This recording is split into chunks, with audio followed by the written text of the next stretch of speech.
Du mépris. Est-ce qu'on peut faire l'éloge du mépris? Parce que tout à l'heure, on a parlé des éloges paradoxaux. Le mépris, qu'est-ce que c'est? Et est-ce que c'est une fonction intéressante, le mépris ou pas? Vous savez qu'il y a eu un bouquin de... Considérer les autres inférieurs à soi. Les autres, mais attendez, alors, on va parler calmement de ces sujets. Vous savez qu'il y a Jules Isaac qui a parlé, vous savez, on connaissait le bouquin de Isaac, l'enseignement du mépris. C'était une apologie des... Oui, vous connaissez. Voilà. Bon. Alors, le mépris. Je voudrais que nous parlions du mépris. Venez, Rodé Louis. Bon, alors, le mépris. Oui. Est-ce que vous acceptez que, par exemple, un groupe est un mépris pour un autre groupe? Et d'ailleurs, étymologiquement, qu'est-ce que ça veut dire le mépris? D'où ça vient? Sauf si un jour vous décidez d'aller dans une autre... Qu'est-ce que c'est le contraire du mépris? Étymologiquement. Le contraire du mépris. Parce que mépris, il y a le mot mais qui est négatif. Quand on dit je me suis mépris, c'est se tromper aussi. Oui, alors, donc il y a déjà cette ambiguïté, mais apparemment c'est pas la même racine. Mais quel est le contraire du mépris? Non, mais grammaticalement. Le mot ne vient pas là. Mais vous enlevez mais. Pris. Pris. Pris. Pris. Le verbe. Il n'y a pas un. Ah oui. Vous n'avez pas un verbe qui... Après, équivalent à prendre de prendre. Non. Le mépris. Attendez. Vous ne connaissez pas le verbe priser? Ah, priser, oui. Ah. Priser, oui. Ah. Non mais qu'est-ce qui va pas là ça? De mépris, oui. Bon, priser. Priser, ouais. Priser quelqu'un. D'ailleurs en anglais ça donne le mot praise. Praise. D'apprécier. Oui. Déprécier, c'est mépris, c'est déprécier. Eh ben voilà, oui. Ah ben là, non, mais là c'est ça, bien. Bon, alors donc le mépris. Non, ça va. Le mépris, alors le mépris, est-ce que on a tendance à croire que le mépris c'est une mauvaise chose. Mais est-ce que c'est vraiment une mauvaise chose le mépris? Est-ce que c'est pas sain le mépris? Si, le mépris, il est classé dans les vices, il me semble, dans la morale, c'est toujours un vice, donc c'est pas une bonne chose. Est-ce que c'est une bonne chose que que le maître méprise l'esclave? Qui ait une relation, une juste relation et qui mette chaque chose à sa place, oui, mais qui méprise, le mépris c'est une sorte de ça dépend, oui. défaut. Mais attendez, ça dépend. Vous n'avez pas défini ce que c'était que le mépris. Le mépris c'est de considérer les autres d'une manière à disqualifier les autres. Non mais les disqualifier, on leur Par rapport fait... à soi ou par rapport à... Oui, mais les disqualifier... oui, bah, effectivement. Il y a des gens qui se disqualifient d'eux-mêmes. Par exemple, la racaille. Oui, on a le droit de mépriser la racaille. Comme de la racaille, oui. En fait, on doit mépriser personne. Dans le christianisme, on doit mépriser personne, mais on a le droit de lutter contre ceux qui nous nuisent. Voilà, la racaille se disqualifie eux-mêmes. Oui. En fait, on doit mépriser personne. En fait, dans le catholicisme, le mépris, c'est une erreur, c'est une faute.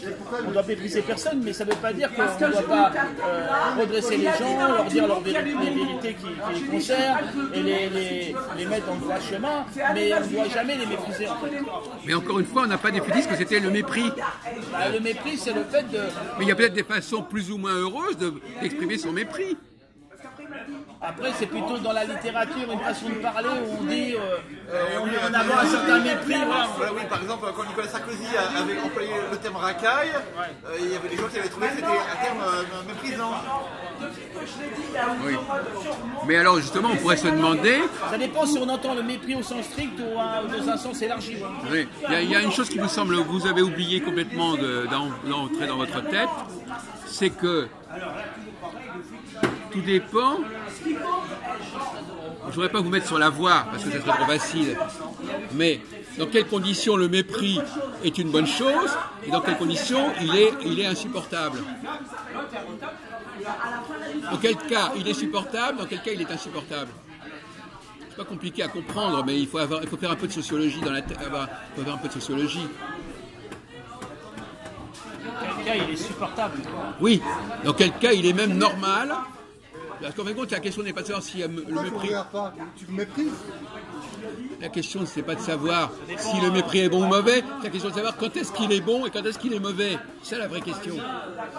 Quand est-ce qu'il est acceptable et quand est-ce qu'il ne l'est pas, dans quelles conditions. Qui vient des classes supérieures envers les inférieures, il est plus acceptable que l'inverse, c'est ça? Non, c'est pas. Non, il n'y a pas que ça, parce que les classes inférieures peuvent mépriser les classes supérieures. Là, je vous mets sur la voie. En ce sens, il est moins acceptable alors que dans l'autre. Non, c'est pas ça. Non, bah, d'accord, bon, d'accord, vous avez répondu ça, mais c'est pas la bonne réponse. La bonne réponse est encore beaucoup plus simple que ça, mais je peux pas vous la donner tout de suite. Tout simplement qu'il y a le mépris. Par exemple, si les gens de province se moquent des parigots, des Parisiens, c'est du mépris. Si les Parisiens se moquent des Marseillais, c'est du mépris. Bon, jusqu'à quel point c'est tolérable et à quel point ça n'est pas tolérable. Ça dépend du degré de... Non, ça dépend de à qui. À qui on s'adresse? Oui. Est-ce que vous comprenez ce que je veux dire? Envers certaines personnes, le mépris n'est pas tolérable et envers certaines autres... Non. Ah, je comprends pas. Mais non, mais vous comprenez pas parce que vous ne faites pas fonctionner votre cerveau. Je suis pas en train de vous l'expliquer, je suis en train de vous amener à y répondre. Je suis pas en train de vous expliquer. Si je devais vous l'expliquer, je vous l'aurais expliqué. Je suis parfaitement capable de vous expliquer les choses. Là, je vous demande simplement d'y penser.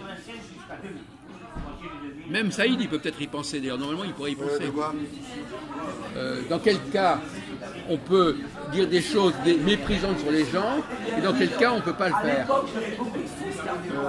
quelle situation? Dans certaines professions, on n'a pas le droit. Les juges dans la justice, ils ne peuvent pas mépriser les gens. C'est de la manière de le dire qui fait que c'est acceptable. Non, le contexte. Un critère. Attendez, vous voyez ce que je veux dire, le contexte? Vous savez quoi le contexte? À travers certains événements. Non, le contexte. Le contexte, c'est l'ambiance au moment précis où des choses se passent. Non, parce que vous m'avez posé la question, vous ne m'avez pas dit dans quel contexte on méprise. Mais justement, par exemple, quelqu'un qui regarde un film, il a le droit de mépriser, non?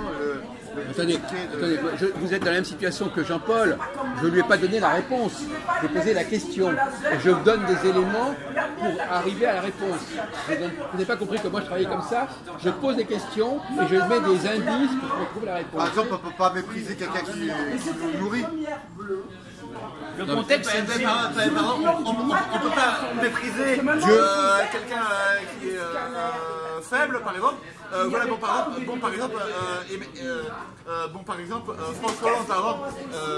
Les sans-dents. Par exemple, François Hollande, quand il avait parlé des sans-dents et Emmanuel Macron, quand il a parlé des gens qui ne sont rien, Oui. voilà, ça c'est du mépris qui n'est pas acceptable. Voilà. Et donc, justement, quel est le mépris? Parce qu'il méprise, pardon, les plus faibles. Non. Voilà, quand Sarkozy parle de la racaille, voilà, c'est-à-dire des gens qui se comportent mal, des gens qui se disqualifient d'eux-mêmes. Là, c'est tout à fait légitime. Voilà, quand il les traite de racaille, c'est tout à fait légitime. C'est pas ça. Non, c'est toujours pas. Non, c'est pas ça le vrai problème. Je suis désolé. Vous avez essayé de avancer plus loin. Je suis sûr que quand je vous le dirai, vous me direz. Mais comment j'ai pas pu répondre? Donc il y a un cas dans lequel c'est pas légitime. Oui, d'accord. Bon, d'accord.